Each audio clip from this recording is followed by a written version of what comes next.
হযরতে সুমাইয়া আর নিজের সন্তান হযরতে আম্মার রাদিয়াল্লাহু তাআলা আনহু, মা ও ছেলে মক্কাও কোথাও বেড়াইতে যাইতেছিলেন। হঠাৎ করে আবু জেহেলের সামনে হাজির হয়ে গেল।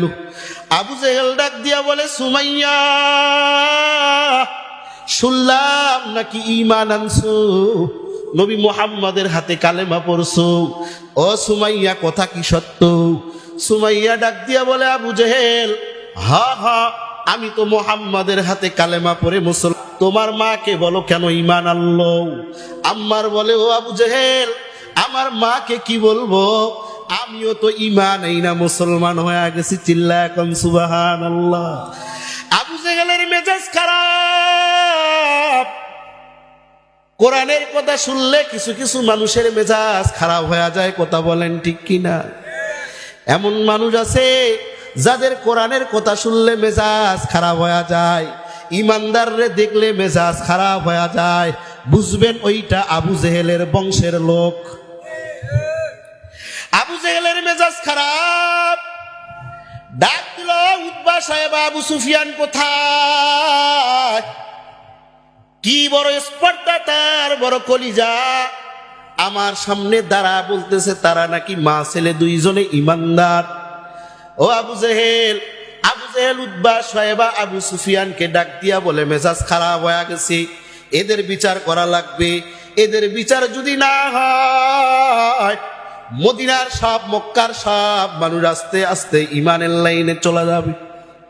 আবু জেহেলের মেজাজ গরম। উতবা সাহেব আবু সুফিয়ানকে ডাক দিয়া বলল, এদের বুঝাও, যদি কালেমা না ছাড়ে এদের কঠিন বিপদ সামনে। হযরতে আম্মার আর তার মা সুমাইয়া একজন আর একজনের পাশে দাঁড়া, যাবে কোথাও। হঠাৎ করে আবু জেহেলের সামনে হাজির। আবু জেহেল ডাক দিয়া বলে, সুমাইয়া, তোমার কাছে আমি 3টা প্রস্তাব রাখতেছি। 1 নাম্বার প্রস্তাব, তুমি নিজে কালেমা ছেড়ে দাও। 2 নাম্বার প্রস্তাব, তোমার সন্তান আম্মারকে কালেমা ছাড়তে বলো। 3য় নাম্বার প্রস্তাব, যদি ঈমান না ছাড়ো আর কালেমা না ছাড়ো, তাহলে মক্কার জমিনে তো থাকতে পারবাই না, তোমাদের উপরে কঠিন শাস্তি আসবে। সুমাইয়া তো সেই ঈমানওয়ালা সুমাইয়া বলে, আবু জেহেল, আমরা নবীর হাতে কালেমা পড়া মানুষ, আমাদের জীবন চলে যাবে, মক্কা ছাড়তে হবে, মাতৃভূমি ছাড়া লাগবে, নিজের সামনে নিজের সন্তান জবাই হয়ে যাবে। আমি সুমাইয়া ঈমান আনছি তো আনছি, আমি সুমাইয়া ঈমান ছাড়তে পারবো না। কান মারহাবা। আবু জেহেলের মেজাজ গরম হয়ে গেল। ধাপ করে যে সুমাইয়ার চুলের মুঠিটা ধরে ফেললো।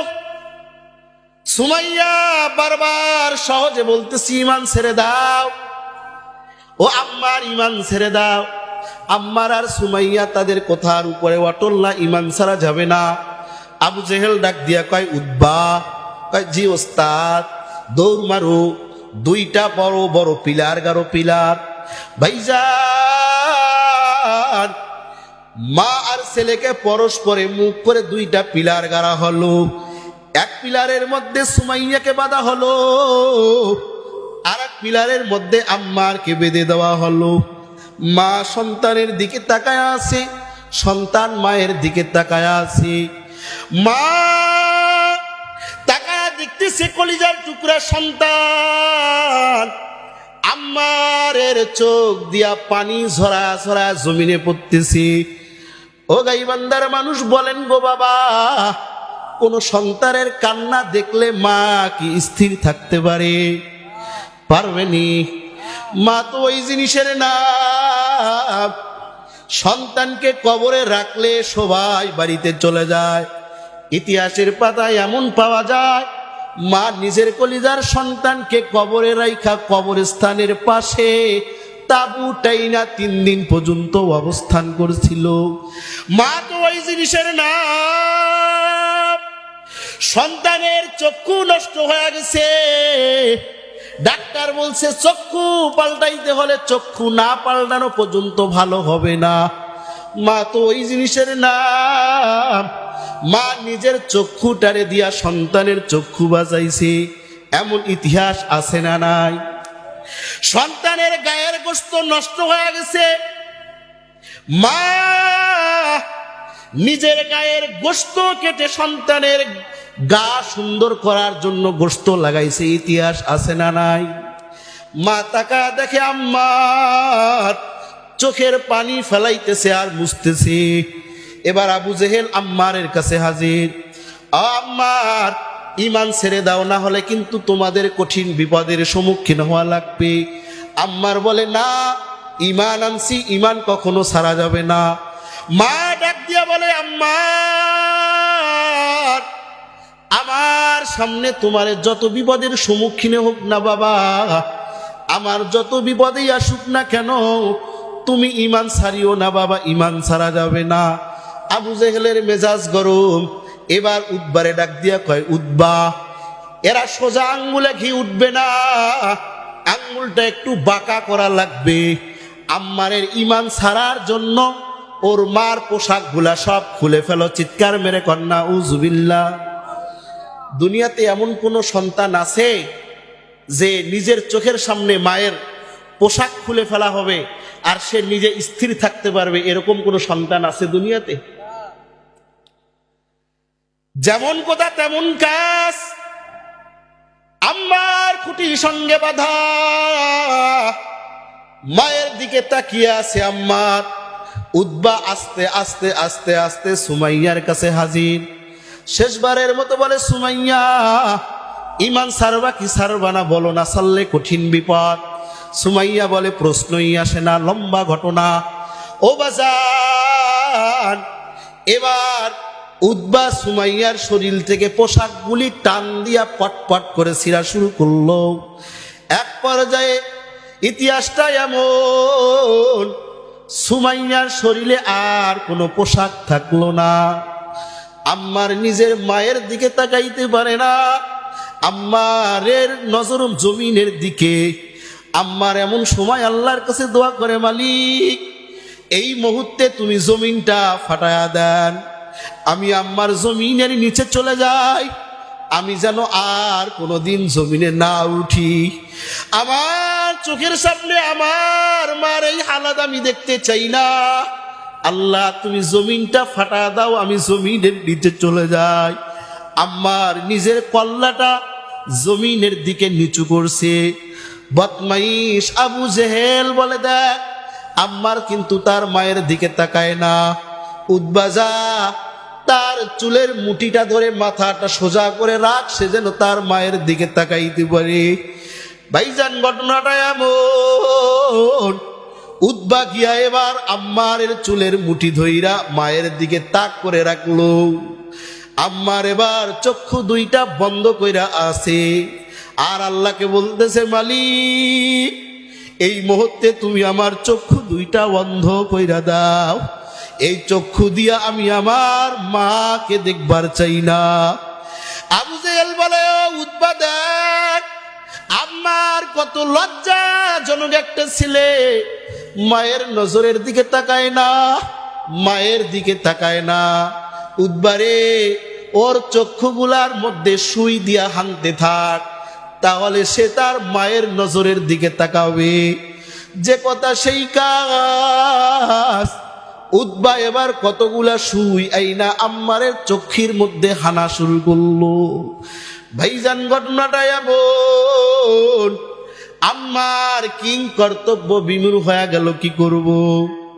আবু জেহেল দৌড় দিয়া কয়, সুমাইয়া, শেষবারের মতো তোমাকে বলতেছি, ইমান ছাড়বা কি ছাড়বা না? সুমাইয়া নিজের কথার উপরে অটল, ইমান আনছি, ইমান কখনো ছাড়তে পারবো না। বদমাইশ আবু জেহেল হাতের পায়ের বাঁধনগুলা খুলে দিয়া আম্মারের চুলে, হযরতে সুমাইয়ার চুলের মুঠিটা ধইরা এবার চতুর্দিকে সুমাইয়াকে টানতে থাকে, টানতে। সুমাইয়া জমিনের মধ্যে হেসরে হেসরে চলেন আর গায়ের চামড়াগুলি ক্ষয় হইতে থাকে। চিৎকার করে আল্লাহ, মউত পর্যন্ত ইমানের উপরে অটল রাখবা, এ বেঈমানের সামনে কখনো মাথা নত করাইবা না। আবু জেহেল বদমাইশ সুমাইয়ার চুলের মুঠি দইরা মদিনার অলিতে গলিতে ঘুরাইতে আছে। আর মদিনার সব কাফেরের দলেরা এ দৃশ্য তাকায় আছে। আবার মজমার কাছে হাজির করলো সুমাইয়াকে। সুমাইয়াকে হাজির করার পর সুমাইয়াকে চিৎ করে শোয়া ফেললো। আবু জেহেল এবার ডাক দিয়া বলে, ও উতবা, আমার ধারার ও বল্লমটা আমার হাতে দিয়া দাও। উতবা দৌড় দিয়া আবু জেহেলের ধারার ও বল্লমটা আবু জেহেলের হাতে দিয়া দিল। এবার আবু জেহেল ধারালো বল্লম নিয়া সুমাইয়ার দিকে আস্তে আস্তে আগায়। আমার তাকায় আসি রে, এমন সন্তান আমি, আমার চোখের সামনে আমার মার জীবন চলে যাচ্ছে, আমি আম্মার কিছুই করতে পারতেছি না। এক পাও দুই পাও করে আবু জেহেল সুমাইয়ার নিকটবর্তী হইয়া লম্বা চূড়া ইতিহাস ধারারও বল্লমটা দিয়া হযরতে সুমাইয়া রাদিয়াল্লাহু তাআলা আনহুর লজ্জা স্থান বরাবর মেরে তাকে শহীদ করে দিলেন। জোরে কন্যা নাউজুবিল্লাহ, আর একটু আওয়াজ মেরে কন্যা নাউজুবিল্লাহ। এরপরেও সুমাইয়া ঈমান ছাড়ছেনি, ছাড়ছে। ও গাইবান্দার মানুষ, কোন বেঈমান যদি বলে ঈমান ছাড়, না হলে কল্লা উড়া দিব, ছাড়া যাবে নি? ছাড়বা না, ঈমান ছাড়বা না, ঈমানের উপরে অটল হয়ে থাকবা, মরবা আর জান্নাতে চলে যাবা। শুধু কি তাই, আম্মার কেউ এক পর্যায়ে শহীদ করা হয়ে গেল। এই সাহাবায়ে কেরাম ঈমানের জন্য কত কষ্ট করছেন, এরপরও ঈমান তারা ছাড়েন নাই। ঈমান বড় পাওয়ারফুল এক নিয়ামত, যাদের ভাগ্যে ঈমান জুটে গেছে বাজার, এই ঈমান কখনো ছাড়া যাবে না। কম্বলের লোভে ঈমান ছাড়া যাবে না। কথা বলেন ঠিক কিনা? কেউ এসে কম্বল দিবে, গরু দিবে, অটো রিক্সা কিনে দিবে, বেঈমান হয়ে যা, খ্রিস্টান হয়ে যা, খতমে নবুয়তকে অস্বীকার কর, কাদিয়ানি হয়ে যা, নিজের জীবন বিলায়া দিবেন, কিন্তু কখনো ঈমান ছাড়া